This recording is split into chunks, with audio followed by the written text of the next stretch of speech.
Private function. Why private functions are used to hidden the implementation detail and ensure that this function can be used by other function within the same class.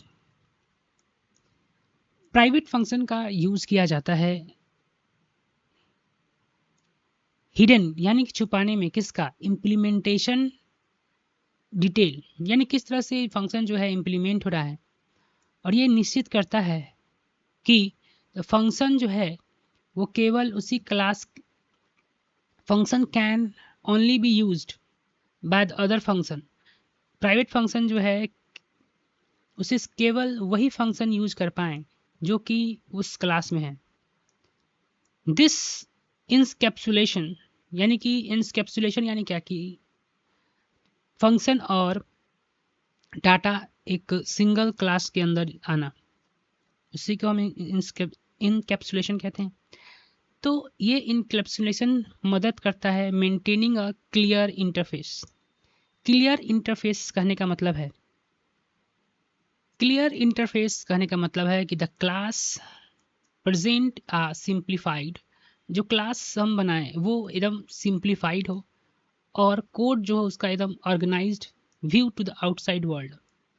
जो class जो हम बनाएं वो एकदम simplified लगे outside the world. ठीक है, जो यूजर ऑफ क्लास यानी जो क्लास को जो यूजर यूज कर रहा है don't need to know about the internal working of the private function. उसको internal working of private function से कोई मतलब ना हो, जिसके कारण क्या हुआ कि उसको जो है क्लास को समझना काफ़ी आसान हो जाएगा।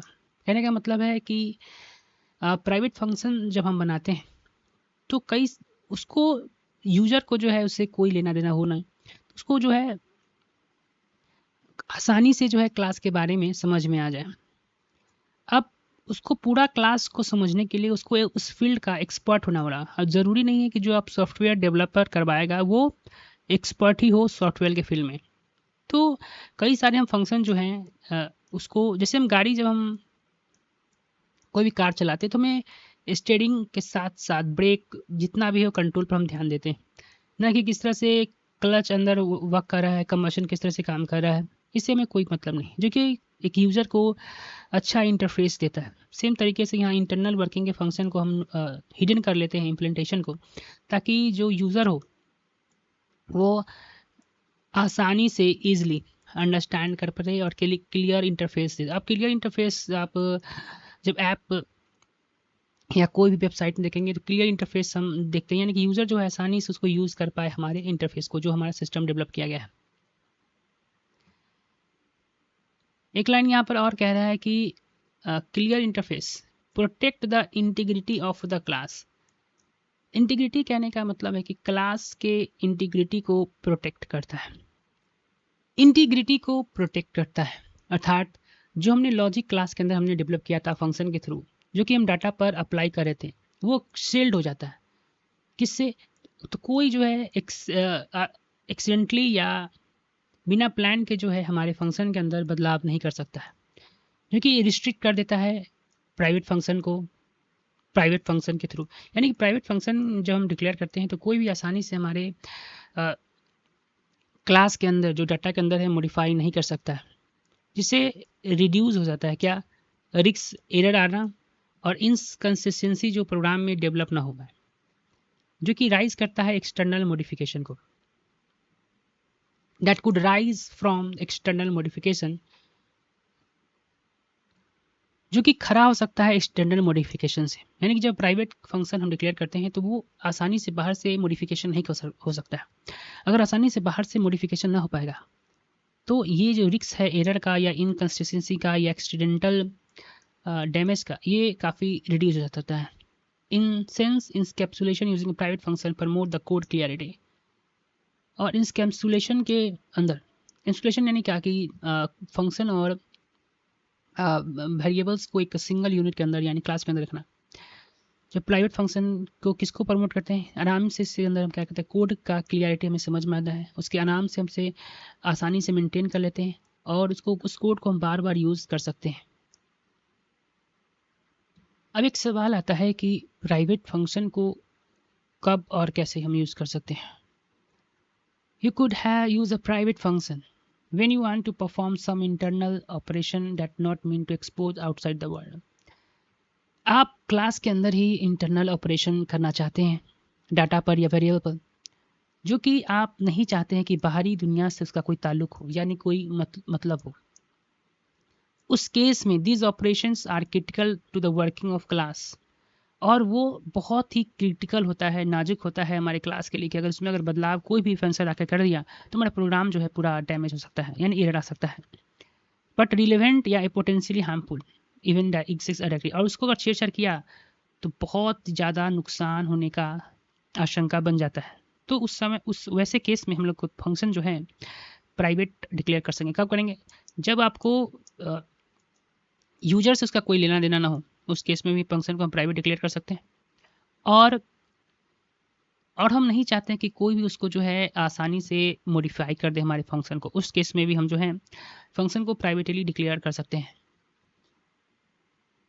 तो यहाँ पे आगे हम देखेंगे कि इरिलेवेंट या इवन पोटेंशियल हार्मफुल जो है नुकसान डायरेक्टली पहुंचा सकता है अगर हम फंक्शन को, उस फंक्शन को जो बहुत ही क्रिटिकल हो हमारी प्रोग्रामिंग में, उसको हम प्राइवेटली डिक्लेयर कर सकते हैं। अब थोड़ा ध्यान से इस प्रोग्राम की मदद से हम प्राइवेट फंक्शन को समझेंगे। अब देखिए यहाँ पे एक हमने फंक्शन, एक प्रोग्राम हमने बनाया, हैशटैग इंक्लूड, ये सभी आपको समझ में आएगा। यहाँ से स्टार्ट करते हैं। एक क्लास हमने बनाया है जिसका नाम हमने रखा है बैंक अकाउंट। इसमें प्राइवेट के अंदर जो हमने प्राइवेट स्ट्रिंग अकाउंट होल्डर का नाम डिक्लेयर किया है, और डबल के अंदर और डबल डाटा टाइप का बैलेंस जो हमने डिक्लेयर किया है। अब एक प्राइवेट के अंदर एक हम फंक्शन भी हमने डिक्लेयर किया है जो कि हम नहीं चाहते कि यूज़र इसे देखे या मॉडिफाई करे। तो private function to the valid transaction check, ये फंक्शन क्या चेक करेगा कि हमारा ट्रांजेक्शन है वैलिड होगा या नहीं होगा। किस तरह से देखते हैं, यहाँ पर देखिए बुल डाटा टाइप का रिटर्न टाइप लिया गया है फंक्शन के लिए। बुल हमेशा देखिए याद रखिएगा ट्रू या फॉल्स जो है वो रिटर्न करता है। जब हम प्रोग्राम को समझेंगे तो ये काफ़ी क्लियर हो जाएगा। ट्रू या फॉल्स रिटर्न करता है बुल डाटा टाइप। फंक्शन का नाम है वैलिड ट्रांजेक्शन, ठीक है। यहाँ पर हमने एक डबल नाम का अमाउंट लिया है जो कि हमारा पैरामीटर रहेगा। कंडीशन हमने बनाया कि अगर अमाउंट जो है कम हो 0 से या बराबर हो 0 के, तो आप प्रिंट करेंगे इनवैलिड अमाउंट, ट्रांजेक्शन फेल और फॉल्स रिटर्न कर देंगे, यानी कि ट्रांजेक्शन होगा ही नहीं। जब अमाउंट ज़्यादा हो हमारे बैलेंस से तो इनसुफिशियंट बैलेंस प्रिंट करेंगे, ट्रांजेक्शन फेल करेंगे और फॉल्स रिटर्न करेंगे, यानी इस केस में भी ट्रांजेक्शन नहीं होगा। और जब ये दोनों नहीं हो तो आप क्या करें, ट्रू जो है वो सेंड कर दें, ठीक है। अब पब्लिक के अंदर देखिए हमने एक कंस्ट्रक्टर बनाया। कंस्ट्रक्टर ऐसा फंक्शन है, ऐसा एक स्पेशल टाइप का फंक्शन होता है जिस समय हम जो है ऑब्जेक्ट को क्रिएट करते हैं उसी समय वो जो है कॉल हो जाता है। साथ ही साथ जिस नाम का क्लास होगा उसी नाम का जो है फंक्शन कंस्ट्रक्शन का नाम होगा, ठीक है। तो बैंक अकाउंट हमारा क्लास है, उसी के नाम का जो यहाँ पर है फंक्शन जो है हम डिक्लेयर करेंगे, ठीक है, कंस्ट्रक्शन डिक्लेयर करेंगे। ये यहाँ पर 3 हमने जो है पैरामीटर लिया है, स्ट्रिंग नेम, डबल नाम का इनिशियलाइजिंग बैंक बैलेंस, ठीक है।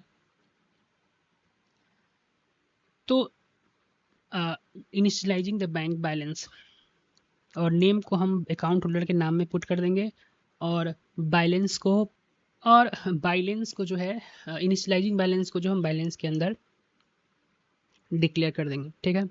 यहाँ तक तो क्लियर हो गया। अब पब्लिक के अंदर जो हमने एक फंक्शन डिक्लेयर किया है, public function to withdrawal money निकालने के लिए जो फंक्शन हमने डिक्लेयर किया है उसे देखते हैं। यहाँ पे एक वाइट टाइम का फंक्शन है, यानी रिटर्न इस टाइम से जो है नहीं। विड्रॉल हमने फंक्शन का नाम लिखा है, डबल अमाउंट लिखा है, और यहाँ पर देखिए हमने प्राइवेट फंक्शन को जो है कॉल कर दिया है पब्लिक फंक्शन की मदद से। इफ़ वैलिडेशन ट्रांजेक्शन अमाउंट हमने यहाँ पर भेज दिया है, ठीक है। और ये बैलेंस, अगर ये if balance equal to balance minus amount. ठीक है, इफ़ वैलिडेशन यहाँ पर फंक्शन को कॉल लगा रहे हैं। अगर ये फंक्शन सेटिस्फाई हो गया तो बैलेंस में से जो हमारा है अमाउंट कट जाएगा और विड्रॉल सक्सेसफुली हो जाएगा और न्यू बैलेंस जो है हमारे सामने आ जाएगा। ठीक है, एक और फंक्शन हमने पब्लिकली डिक्लेयर किया है जो कि डिस्प्ले द बैलेंस करेगा, बैलेंस और बैलेंस को जो है वो डिक्लेयर कर देगा। अब हो क्या रहा है, ठीक है, अब देखते हैं किस तरह से फंक्शन जो है हमारा काम करेगा। इंट मेन के अंदर हमने अकाउंट एक ऑब्जेक्ट क्रिएट किया है। अकाउंट बैंक अकाउंट हमने क्लास से अकाउंट डिक्लेयर किया है जो कि कंस्ट्रक्टर है। कंस्ट्रक्टर ऑटोमेटिक कॉल हो जाता है। यहाँ पर जॉन डुई और 500 रुपया जो है हमने इसको सेंड किया।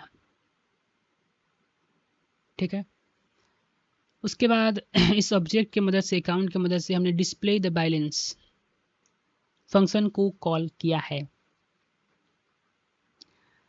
तो बैलेंस जैसे हमने कंस्ट्रक्टर के मदद से जो यहाँ पर ऑब्जेक्ट क्रिएट किया अकाउंट, तो ये जॉन ड्यूस और 500 रुपया जाकर अकाउंट होल्डर के नाम में जॉन और यहाँ पर इनिशियल बैलेंस जो हो जाएगा वो 500 रुपया जो है वो जाकर स्टोर हो जाएगा। यहाँ तक कोई दिक्कत नहीं होना चाहिए। इसके बाद हमने अकाउंट डॉट विड्रॉल कितना 100 रुपया, 100 रुपया हमने विड्रॉल करना चाहा है। तो विड्रॉल ऑप्शन, विड्रॉल फंक्शन के पास हम चलते हैं 100 रुपया लेकर। तो ये रहा विड्रॉल ऑप्शन जो कि हमने पैरामीटर पिला, अमाउंट हमारा 100 रुपया हो गया। अब ये फंक्शन कब कब काम करेगा आइए देखते हैं। देखिए 100 रुपया यहाँ पर हमारा आया जो कि इफ़ कंडीशन में जाएगा। यहाँ पर 100 रुपया इफ़ कंडीशन में जो है 100 रुपया गया हमारा। अब जब तक ये नीचे वाला कब तक नहीं चलेगा, अब ये एक फंक्शन को चेक करा वैलिड ट्रांजेक्शन जो कि हमारा प्राइवेट फंक्शन है, ये अब ऊपर की तरफ गया। कहाँ पे कहाँ पे कहाँ पे कहाँ पे, यहाँ पे। ठीक है, यहाँ पर 100 रुपया आ गया। क्या 100 रुपया जो है अमाउंट जो हमारा है क्या जीरो के बराबर है या जीरो से छोटा है? तो नहीं, ऐसा नहीं है, तो ये कंडीशन फॉल्स हो गया।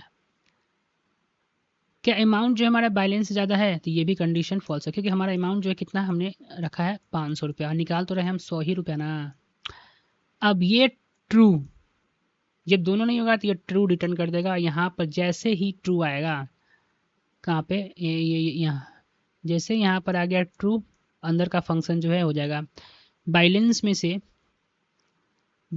में से अमाउंट जो है 100 रुपया यानी कि घट जाएगा, यानी कि 400 रुपया बचेगा। ठीक है, और आपके अमाउंट प्रिंट होगा विड्रॉल सक्सेसफुल, न्यू बैलेंस जो होगा मेरा वो 400 रुपया हो जाएगा। ठीक है, कुछ इसी प्रकार जब हम 1000 रुपया भेजेंगे तो यहाँ पर ये विड्रॉल फंक्शन जो है यहाँ पर फॉल्स रिटर्न हो जाएगा, जिसके कारण से फंक्शन जो है काम नहीं करेगा। क्योंकि 1000 रुपया जब भेजेंगे तो यहाँ पर सेकेंड में फॉल्स यहाँ पर रिटर्न हो जाएगा। अमाउंट जो है हमारा 1000 रुपया वो ज़्यादा हो जाएगा हमारे बैलेंस से। हमारे बैलेंस तो है 400 रुपया ही ना, तो यहाँ पर हमारा फंक्शन जो है फॉल्स हो जाएगा और जिसके कारण जो है फिर अगर हम -50 attempt to withdrawal a negative amount, तब क्या होगा तो देखते हैं आके। यहाँ पर जब माइनस जाएगा तो यहाँ पर अमाउंट चेक होगा, क्या -0 से बटा है तो यहाँ फॉल्स हो जाएगा। फिर जाकर यहाँ पर ये ट्रांजेक्शन जो है हमारा फेल हो जाएगा, ये होगा नहीं क्योंकि यहाँ पर कंडीशन हम देखिए फॉल्स हम कह रहे हैं। ठीक है, इनवैलिड अमाउंट ट्रांजेक्शन फेल्ड, कि अमाउंट जो है हमारा 0 से छोटा है और ये फॉल्स रिटर्न हो जाएगा। फॉल्स हमारा यहाँ पे आएगा, फॉल्स यहाँ पर आएगा तो ये नीचे का फंक्शन हमारा चलेगा नहीं। ठीक है, और बाद में जाकर हम प्रोग्राम को क्या करते हैं, ख़त्म करते हैं। सेम प्रोग्राम को हम लोग VS कोड के अंदर रन करा के देखते हैं क्या होता है आउटपुट हमारा। जब हमने इस पे पहले हमने प्रोग्राम को समझा था, जब हमने 100 रुपया भेजा था हमने, तो यहाँ पर देखिए $400 यानी कि 400 न्यू बैलेंस शो किया गया था। जब हमने 1000 लिखा तो ट्रांजेक्शन फेल्ड हुआ था, और जब हमने -50 भी लिखा तो ट्रांजेक्शन जो था फेल्ड हुआ था। तो कुछ इस तरीके से ये प्रोग्राम हमने समझा है। यहाँ पर हमारा मेन मकसद था कि किस तरीके से देखें, यहाँ पर एक ये प्राइवेट फंक्शन हम नहीं चाहते कि हमारा यूज़र देखे, और यहाँ पर इस फंक्शन प्राइवेट फंक्शन को हमने समझा है।